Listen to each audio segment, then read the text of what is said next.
Hello, नमस्कार. मी अनिता आपलं आणखी एका नवीन व्हिडिओमध्ये मनापासून स्वागत करते.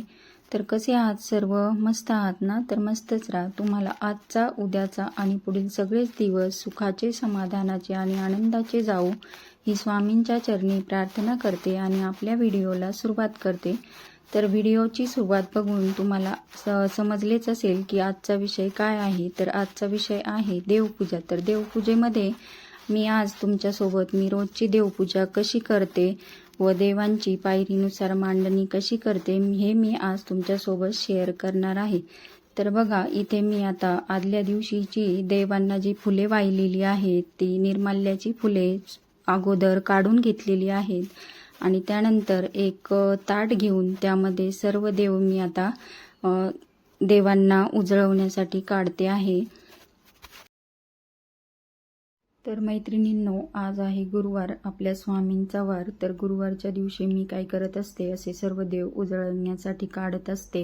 फक्त गुरुवारीच नाही तर सणावाराला किंवा 8 दिवसातून एकदा, पौर्णिमेला, अमावस्येला आपण हे असं करायलाच पाहिजे. त्यामुळे काय होतं तर आपलं देवघर पण व्यवस्थित स्वच्छ, सुंदर आणि नीटनेटकं राहतं व देव जर स्वच्छ, सुंदर असतील तर आपल्या घरामध्ये एक प्रकारे पॉझिटिव्ह एनर्जी राहते. तुमच्यासोबत गप्पा मारता मारता बघा, इथे माझे सर्व देव उजळून पण झाले आहेत. बघा किती सुंदर दिसत आहेत देव उजळल्यानंतर. अशा प्रकारे सर्व देव आपण उजळून घेतलेले आहेत.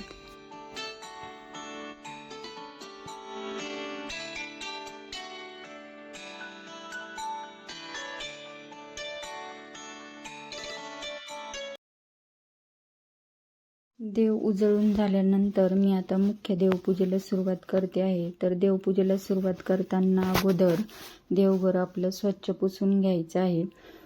तर देवघरामध्ये थोडे का होईना धुळीचे कण येऊन बसतात, तर ते डोळ्यांना आपल्या दिसत नाहीत पण ते तिथे धूळ असतेच.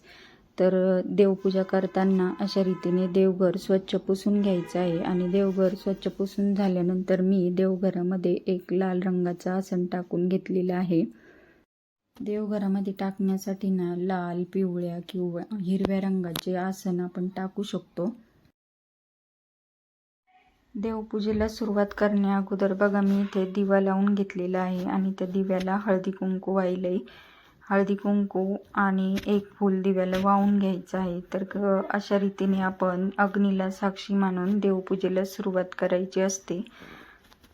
माझ्या देवघराला इथे 3 पायऱ्या आहेत. तर सगळ्यात वरच्या पायरीवर मी स्वामी समर्थ महाराजांना स्थान दिलेलं आहे आणि माझ्याकडे तुळजापूरची तुळजाभवानी माता या देवीचा फोटो आहे. तर तो मी स्वामी महाराजांच्या डाव्या बाजूला ठेवलेला आहे. अशा पद्धतीने आपल्याला आपलं जे इष्टदैवत आहे त्यांना पहिल्या पायरीवर स्थान द्यायचं आहे व त्याच्या डाव्या बाजूला आपल्याला कुलदेवीचा फोटो ठेवायचा आहे. तर इथे दुसऱ्या पायरीवर मी देव ठेवते आहे. तर माझ्याकडे हे टाक आहेत. तर त्या टाकांमध्ये मी सगळ्यात अगोदर तुळजाभवानी मातेचा, त्यानंतर आमची कुलदैवत मळगंगा मातेचा आणि रेणुका मातेचे टाक ठेवलेले आहेत. आता मी जेजुरीचा खंडोबा या देवाचा टाक इथे ठेवते आहे. तर असे जेजुरीचा खंडोबा, अजून आमचं ग्रामदैवत भैरोबा आणि वीर असे टाक मी दुसऱ्या पायरीवर ठेवलेले आहे. तर अशा पद्धतीने दुसऱ्या पायरीवर आपण आपले टाक ठेवू शकतो. आता तिसऱ्या पायरीवर मी गणपती बाप्पांना स्थान देत आहे. माझं देवघर हे पूर्व पश्चिम आहे, म्हणजे देवांचं तोंड पश्चिमेकडे होतं आणि आपण जेव्हा देवपूजेला बसतो त्यावेळेला आपलं तोंड पूर्वेकडे होतं. तर दक्षिणेकडून मी गणपती बाप्पांना स्थान दिलेलं आहे आणि गणपती बाप्पांच्या शेजारीच मी बाळकृष्णही ठेवलेला आहे.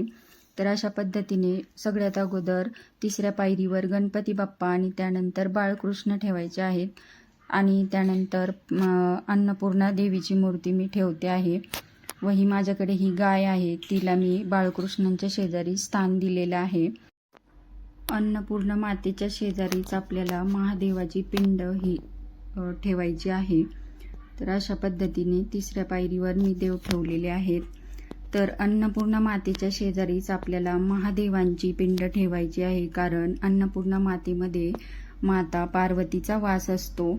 आणि आता सगळ्यात खालच्या पायरीवर मी यंत्रांची स्थापना करत आहे. माझ्याकडे हे श्रीयंत्र आहे, तर ते श्रीयंत्र मी सगळ्यात खालच्या पायरीवर ठेवलेलं आहे, कारण यंत्र ही देवतांची आसने असतात म्हणून ती सगळ्यात खालच्या पायरीवर ठेवायची आहे.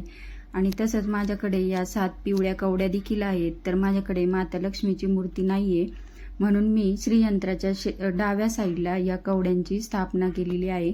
आणि त्यानंतर मी हा मंगल कलश देवांच्या उजव्या बाजूला ठेवते आहे. तर अशा पद्धतीने आपल्याला सर्व देवांची मांडणी करून घ्यायची आहे. तर त्यानंतर आता घंटा ही मी स्वामी समर्थ महाराजांच्या उजव्या बाजूला ठेवलेली आहे. तर आपण ही घंटा उजव्या बाजूला ठेवू शकतो. आणि ही बुदली आहे, ज्यावेळेस आपण खंडोबाचा तळी भंडार करतो त्यावेळेस आपल्याला ही बुदली लागते. तर या जपमाळा आहेत, एक माझ्या मिस्टरांची आहे आणि एक माझी आहे. तर या जपमाळा देखील मी स्वामी समर्थ महाराजांच्या शेजारी ठेवते आहे. एक क्रिस्टल कासव आहे, तर ते मी सगळ्यात सुरुवातीला सगळ्या देवांच्या समोर ठेवते. आणि हा वैष्णव मातेचा कॉईन आहे, तो पण मी देवपूजेमध्ये ठेवत असते. तर आता मी सर्व पुरुष देवतांना अष्टगंध लावून घेते आहे. तर अष्टगंध लावताना आपण काळजी घ्यायची आहे की तो पुरुष देवतांनाच लावला गेला पाहिजे आणि स्त्री देवतांना आपण अष्टगंध लावायचा नाहीये. तर डाव्या बाजूला मी सर्व पुरुष देवता ठेवून घेतलेले आहेत आणि आता मी स्त्री देवतांना हळदी कुंकू लावून घेते आहे. तर अशा पद्धतीने आपण स्त्री देवतांना हळदी कुंकू लावून घ्यायचं आहे आणि पुरुष देवतांना अष्टगंध लावून घ्यायचा आहे. आता त्यानंतर मी देवांना फुले वाहून घेते आहे. तर ही गुलाबाची फुलं मी श्रीयंत्र आपल्या कवड्या ज्या आहेत त्यांना मी वाहत असते. आणि झेंडूची पिवळी आणि थोडीशी केशरी रंगाची माझ्याकडे फुले होती, तर मी ती सर्व देवांना ठेवून घेतलेली आहेत. तर अशा पद्धतीने जर आपण पूजेची मांडणी केली आणि देवांना अशी मस्त फुले वाहिली तर खूप छान वाटतं. अशा पद्धतीने सगळ्यात वरच्या पायरीवर स्वामी समर्थ महाराज व कुलदेवीचा, त्यानंतर आपले कुलदैवत ग्रामदैवत यांचे टाक ठेवायचे आहेत. आणि तिसऱ्या पायरीवर गणपती बाप्पा, बाळकृष्ण, महादेवाची पिंड ठेवायची आहे व खालच्या पायरीवर यंत्र ठेवायचे आहेत. जर माझा हा व्हिडिओ तुम्हाला मनापासून आवडला असेल तर व्हिडिओला एक लाईक करा, कमेंट करा आणि चॅनलवर नवीन असाल तर चॅनलला सबस्क्राईब जरूर करा. धन्यवाद. तर भेटूया अशाच नवीन व्हिडिओसोबत पुन्हा. तोपर्यंत बाय.